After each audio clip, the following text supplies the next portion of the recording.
ભરૂચ નગર સેવા સદન દ્વારા પર્યાવરણ બચાવોના સંકલ્પ સાથે પ્રતિબંધિત પ્લાસ્ટિકનો ઉપયોગ અટકાવવા વિશેષ ઝુંબેશ હાથ ધરવામાં આવી છે।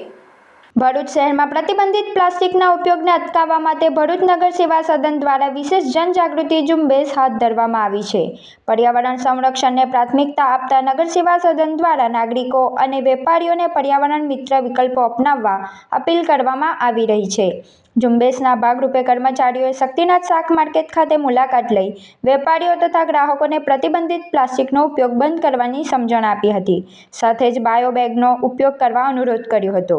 અધિકારીઓએ સમજાવ્યું હતું કે બાયોબેગને ડાયોક્લોરાઇડ મિથેન નામના કેમિકલમાં ઓગાળવામાં આવે તો તે લિક્વિડ ફોર્મમાં થઈ જાય છે, જેના કારણે જમીન અને જળ પ્રદૂષણમાં ઘટાડો થાય છે। નગર સેવા સદન દ્વારા આ અનોખી પહેલને નાગરિકોએ સકારાત્મક પ્રતિસાદ આપ્યો હતો।